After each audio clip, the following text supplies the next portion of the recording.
Hey guys, I hope you guys are doing good. Welcome to week 3. This week we're going to talk about probability, which is a pretty big topic, and it's something that a lot of you struggled with when we learned it. So I would encourage you to take this seriously, especially those of you who are going to be taking the AP exam, is to really kind of take this week to go back through that stuff and learn it.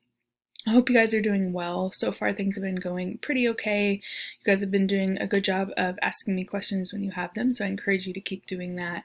I hope things are good for you at home. I hope that you are finding ways to find joy in every day and to rest in every day. And yeah, so we're going to move straight on. I'm trying to make these videos a little bit quicker. It's really important that you watch the videos and read everything that's in the slide decks. I put a lot of time and energy into them, and I am starting to get questions that are answered in various places throughout the slideshow and throughout the video. So please make sure you're watching those because, yeah, they contain important information. Remember, you are getting a pass, fail, or missing for every week of distance learning. So what I'm using for that is the homework assignment that you turn in. So it's the practice. So it's not the classwork. The classwork is for your benefit. You do it, watch the video of me going over it and make sure you understand things. Definitely ask me questions about that. Or if you notice I make a mistake, which happens sometimes, let me know for sure. But what you're actually turning in and what your grade for the week is going to be based on is doing that homework assignment. And I am pretty much, if you turn it in and I can tell that you spent time on it and that you worked on it and that you legitimately tried, you'll get the pass. This is not about a score. The score that I give when I grade those is kind of how the AP exam would score it or grade it. And I do have a video on the homework page of me kind of explaining the AP grading process. So what the E and P and I mean and how that comes together to give you a score from 0 to 4 for each question. So please make sure that you watch that. I've gotten a lot of questions about that. It's answered pretty much in that video on the homework page, so make sure you watch that. For those of you that still need to make up or retake the 5th 6 weeks exam to bring your grade up, I've been trying to get in contact with you. Most of you have emailed me at this point, but that does need to be done by Tuesday.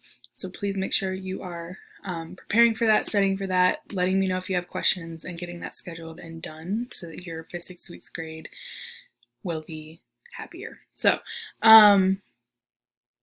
So I'm going to move on, and the rest of what I'm going to talk about in this video is going to relate to AP exam stuff and College Board stuff. So if you're not taking AP exam, you're welcome to stop and sign on off and get started now. One is just College Board updates in general. If you have not been getting emails from College Board, you need to be getting them. So when it comes to taking your exams in the last couple weeks of May, you will need to get emails from College Board. That's how you get the information and the links to the exams and all that stuff. So if you're not getting them, Miss Almeida sent an email to you, to your school email probably, or possibly to the email that you signed up in total registration with, but she sent an email that kind of talked about all of that, and I put it up in Google Classroom as well. So that email kind of goes through how to change your email on College Board and on total registration to make sure that you get everything you need. A lot of times on our school email, the College Board emails may be getting sent to like your junk folder or maybe being blocked completely. So it's really important that you're getting those emails. So changing to a personal email on College Board and on total registration will help with that. So make sure you look out for that. And if you have any questions, let me know. So as far as the AP exam, I went to or watched a webinar last week where they gave us a little bit more information on how things are going to look. They do have a timeline in play. So in a week or two, maybe this week, possibly next week, we will get kind of good information that we're going to share with you on how the test will work, what you'll do, and all of that kind of stuff. And that'll be really good practical information for you. So look out for that. I will be sending that out either this week or next week. So be on the lookout for that. And then just know that just as far as the test itself, we got some information about that. You will have the option of either typing your responses out in like Google Docs or Microsoft Word, or you can write your responses on paper and upload that as a picture. So what we've been doing as far as the distance learning and how I've been assigning things and grading things, that's pretty much the same choice you'll have for the AP exam itself. So we've been doing some good practice with that format of taking the exam. Other thing to be aware of, and I say this in multiple times through this video, but all of the questions on the AP exam will be able to be answered without a calculator. So that does maybe change a little bit of the types of questions you'll see or what you'll be expected to do. So that is coming. And then the last thing I want to mention real quick here is just knowing that yes, the AP Stat exam is now scheduled for May 22nd, which was the day of McNeil's scheduled graduation. The district is aware of that. We're aware of that. We know that there's that conflict. There's still a question in the air of whether graduation will happen as scheduled or whether there will be either a reschedule or a difference in the way that graduation happens. None of that has been decided yet, but some of you have reached out to me about that conflict, about the AP exam versus graduation. So just know that yes, there is a date in June, and if you are registered for the AP exam and you don't take it on May 22nd, they will automatically schedule you for the June date.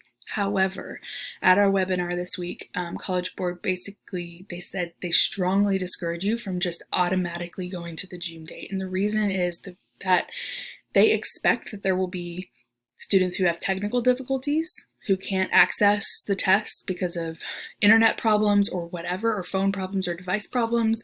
You may have issues in your home arise, you're trying to take the test and something happens and all of a sudden you can't do it anymore. So the June date is basically a backup for all of those kinds of problems. So if something happens on the May 22nd date while you're taking the exam, you have that June date as a backup. If you skip the May date altogether and go straight to June, there's no backup, right? If something happens during the test and you can't finish it or can't take it in June, there's no backup. You now can't take the test. So I want to make sure you guys have every opportunity to get the credit that you work so hard for.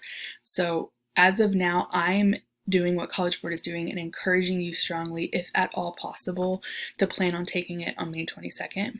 And hopefully we'll figure something out with graduation to make sure that's available. I know some of you might have family coming in to celebrate with you for graduation. I know that's a big deal and I want you to have that moment to celebrate, but I also want you to get this credit that you worked so hard for. Realize too that the exam is shorter. It'll take you less than an hour, so maybe that's something you can fit in within the day as you're doing everything else. So that is that. Just know that information is coming. The district is aware of the conflict and is still making decisions regarding graduation. So yeah, just know that that is what College Board recommends, and I hope that you take that into consideration. If you have any other questions about that, feel free to let me know. So that is all I've got for you today. Go forth and do your work, and I hope you have a great week. As always, email me with questions. I'm here trying to help you guys prepare as best as possible. Bye, guys.